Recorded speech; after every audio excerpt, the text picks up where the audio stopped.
To the modern eye, it is a ruin, a hollowed-out skull of the Roman Empire, silent and static. But if you were to stand here 2,000 years ago, you wouldn't just see a monument, you would feel a machine. For centuries, historians have viewed the Colosseum as a theater of blood, a place of spectacle. But recent forensic analysis, powered by machine learning and AI-assisted reconstruction, has revealed something we were never meant to see this clearly. When we feed the fragmented data, LiDAR scans, geological records, and architectural stress patterns into modern predictive models, the romantic image of the amphitheater dissolves. What emerges is a blueprint of absolute control, a structure so complex, so mathematically precise that it functioned less like a stadium and more like a precision instrument, made of stone. More than 400,000 people died on this sand. Gladiators, prisoners, the condemned. But they were not the only victims. The entire audience, 50,000 citizens at a time, were themselves inside the machine. Sorted, directed, controlled. The question is not whether this engineering was remarkable. The question is, what kind of mind builds something like this? And what were they really trying to achieve? To understand the design, we must first confront the scale. Between 50,000 and 80,000 people. In the modern world, moving a crowd that size requires electricity, turnstiles, and security cameras. Rome did it with geometry alone. The Colosseum was designed as a physical sorting algorithm. AI crowd simulations reveal that the 80 entrances were not arbitrary. They were part of a rigorous intake system. Your ticket, called a tessera, didn't just give you a seat, it locked you into a specific social circuit.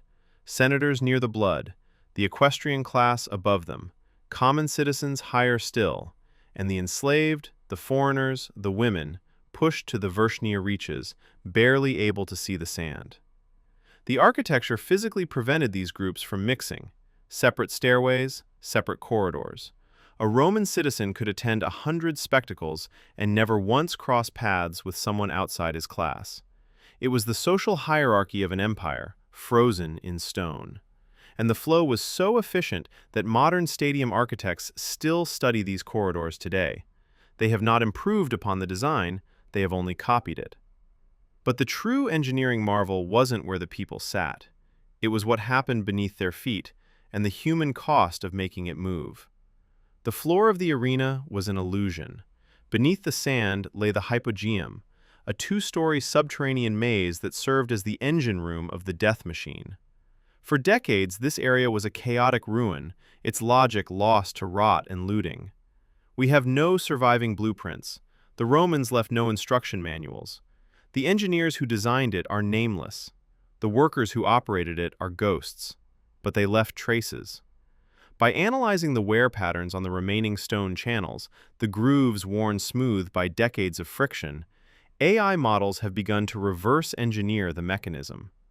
What emerges is a system of verticality that rivals modern stage rigging.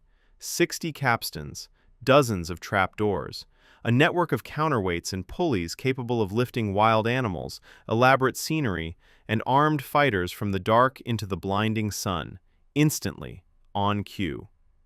The simulation suggests these weren't clunky, hand-cranked lifts. They were a synchronized, rapid deployment system, a special effect designed to terrify the crowd and disorient the condemned. But machines need power, and in an age before electricity, that power had only one source. Hundreds of enslaved workers lived and died in this darkness. They turned the capstans, they hauled the ropes, they breathed the dust and the animal stench while above them, citizens cheered. The machine ran on human muscle, and it never stopped. Construction began around 70 AD under Emperor Vespasian. It was a political masterstroke, building a public arena on top of the private lake of the hated Emperor Nero. A reclamation of stolen land returned to the people. But the timeline is staggering. The structure was functionally complete in less than a decade. For context, medieval cathedrals took centuries. Modern stadiums take a decade of planning alone. To achieve this, Rome mobilized tens of thousands. Jewish prisoners from the recently crushed revolt in Judea were forced into labor. Specialized craftsmen were brought from across the empire. The project consumed a generation of lives, and they used a modular construction method that feels strikingly modern. Standardized components, parallel work crews, a supply chain that stretched across the Mediterranean. The materials themselves were chosen with precision. Travertine limestone for the load-bearing skeleton, 100,000 cubic meters of it, hauled from quarries 20 miles away. Volcanic tuff for the inner walls to reduce weight. Brick for the vaults. And the secret weapon? Opus caementicium, Roman concrete. For decades, engineers wondered why this concrete still stands while modern bridges crumble after 50 years. We now know the answer. The mixture of volcanic ash, seawater, and calcium lime creates a rare mineral called aluminum toite. Over time, it actually strengthens, healing its own cracks as water seeps through. We didn't fully understand this chemistry until 2017. The Romans discovered it through trial and error 2 millennia ago. They built for eternity, even if the empire they served would not last. But even this invincible material couldn't protect the Colosseum from what was to come.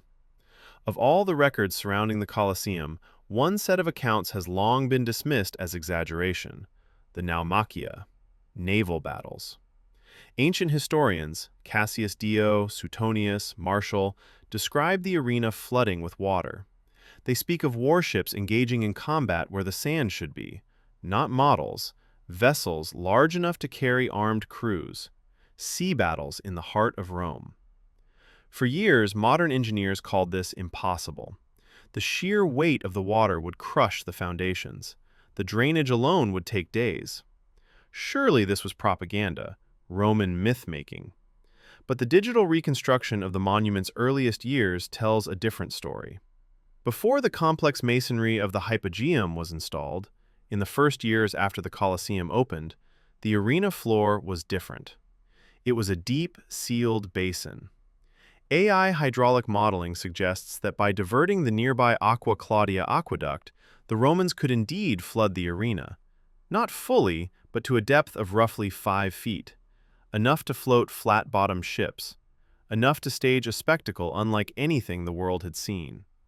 The engineering required to seal the stone against leaks, to hold millions of gallons of water, and then to drain it rapidly into the Cloaca Maxima sewer system is extraordinary. It implies the Colosseum was not just a stadium. It was, briefly, a dual-purpose hydraulic facility. This spectacle likely occurred only a handful of times, during the inaugural games of 80 AD and perhaps once or twice after. Then the decision was made to install the permanent underground machinery. The arena was dry-locked forever. But for those brief moments, Rome brought the sea to the city center.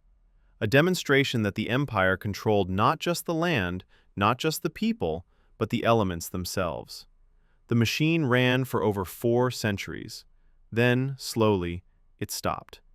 The last recorded games were held in 523 AD. The Western Empire had already fallen. The crowds thinned. The complex machinery of the hypogeum fell into disrepair. The Colosseum became a relic of a world that no longer existed. And then came the earthquakes. AI structural analysis highlights a fatal flaw in the original design. The southern wall was built over the soft, alluvial soil of Nero's drained lake. It was unstable from the beginning. When major earthquakes struck in 847 and 1349, the southern perimeter shattered. You can see the asymmetry today, the north side largely intact, the south side a jagged wound. But what happened next was not natural. It was cannibalism. For centuries, the Colosseum became a quarry. The iron clamps that held the massive travertine blocks together, hundreds of tons of metal, were pried out and melted down. That is why the exterior is covered in small, regular holes. Each one marks a theft. The marble was stripped and burned for lime. The stone was dragged away to construct Renaissance palaces. Even St. Peter's Basilica contains pieces of the Colosseum in its walls. The arena floor became a cemetery. The arched alcoves became workshops, stables, housing for the poor, a fortress for medieval warlords, a hideout for thieves. The machine that once sorted 50,000 Romans by class became a ruin that the desperate used for shelter. Perhaps there is irony in that. Perhaps there is justice. Today, we are finally seeing the Colosseum clearly, not as our ancestors saw it, not as a romantic ruin, not as a symbol of fallen glory, but as what it truly was. Through the lens of heritage building information modeling, photogrammetry, and AI interpretation, we are peeling back the centuries. We see the velarium, a retractable canvas awning the size of a football field, operated by 1,000 sailors from the Imperial fleet, shading the crowd with the precision of a mechanical iris. We see the acoustics, shaped by the curved walls to amplify the roar of the mob, to make every cheer feel like a wave. We see the sightlines, calculated so that every seat, from the Emperor's box to the nosebleeds, had a clear view of the killing floor. And we see the ideology, a state that understood, with terrifying clarity, that spectacle is control. That shared experience of violence binds a population. That if you can make 50,000 people feel like one organism cheering for blood, you own them.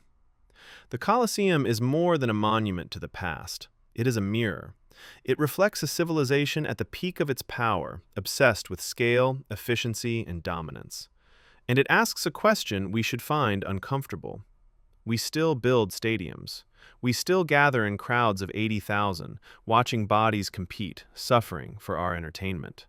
We still sort ourselves by ticket price, the wealthy close to the action, the rest in the upper decks. Our machines are more sophisticated now. Our cruelty is better hidden. But the blueprint remains. As our technology improves, the stones of the Colosseum continue to speak. They tell us what Rome was. And perhaps, if we listen carefully, they tell us what we still are. This is the machine of Rome, and in some form, it is still running.